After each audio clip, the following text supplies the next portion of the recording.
want to create jobs in our country, we need to do something with the tax code like repatriate $1 trillion of money that U.S. multinational corporations have stranded overseas because of our tax code. Why do we want that $1 trillion to be spent in Europe and Asia and South America? Instead, we ought to have a holiday. Bring that money home, corporations, but you got to spend it. You got to spend it in the first 18 months, first 2 years on capital expenditures or job creation, so that we have increased facilities, increased innovation, and increased employment in America and not overseas. And after we repatriate that $1 trillion, because we are in a global battle for capital, the other thing we ought to do is what almost all of our competitors in the world have done, and that's cut the corporate tax rate. We need to cut the corporate tax rate.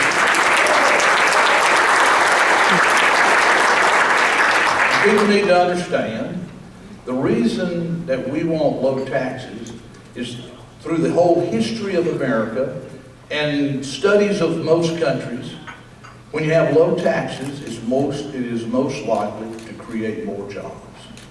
Lower taxes we've seen from John Kennedy, we've seen from Ronald Reagan. We even saw Bill Clinton cut the capital gains tax because he understood that that meant more money would go into investments that would create growth and jobs. That's why we're for lower taxes and we're for less spending. I was very proud to hear Kevin stand up here talk about cutting spending.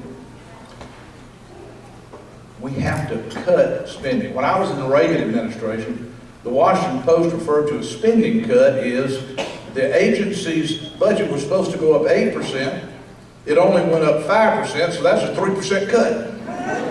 You can't make this up.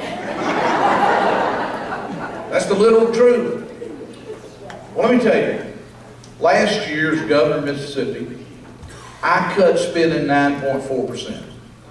I mean 9.4% below the budget. Just because under our state law, the legislature passed the budget and the revenue doesn't come in at as fast a rate as they thought, then the governor cuts the budget. I got a little clue for you. If we cut spending 9.4%, I don't think hardly anybody knows. You know, there is plenty of savings that we can have in government. Kevin's talking about, right now they're working on non-defense discretionary spending. That's a place to start. But remember, it only makes up a little over 10% of the budget. We are kidding ourselves if we don't tell the truth. And the truth is, A, we can save money in the Defense Department budget. Now, the first obligation of our government is to protect the country. And we are committed to winning the war on terror. But I can tell you, anybody's ever been in the Pentagon will tell you that we can save money on the defense budget. Secretary Gates has said we can save money on the defense budget. Chairman of the Joint Chiefs of Staff Mullen has said we can save money on the defense budget.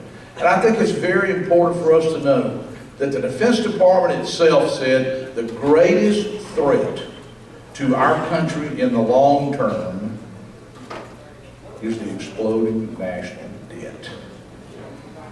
That we have got to control spending, and we Republicans will have no credibility if we say the Pentagon's off limits.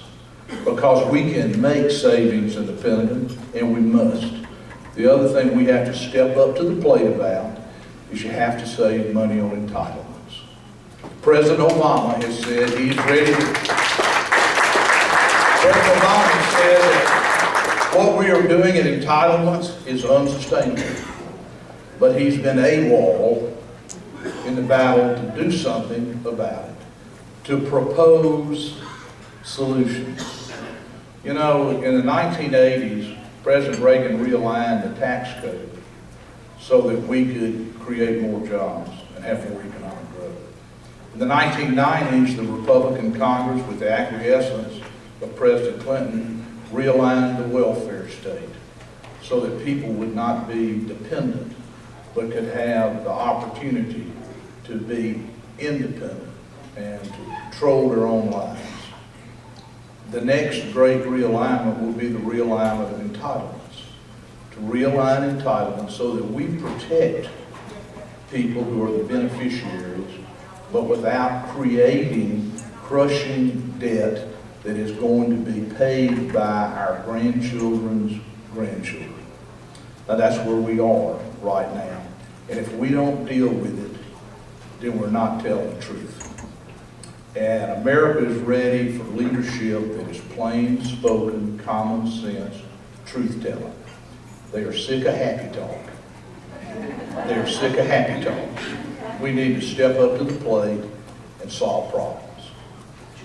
But the Obama administration's policies are causing problems. The threat of taxes, gigantic spending. Spending creates difficulty for economic growth. How does the economy grow? How do businesses thrive and hire when the government's sucking up all the money? What we've seen is government growth, because these people have limitless faith in unlimited government. And this country, from the Constitution on, has been a country with a limited government, because we know that it is not true what the left believes, and that is that the government elite is smarter about how we ought to spend our money and lead our lives, that we're too stupid to be able to make the right decisions without the government elite telling us.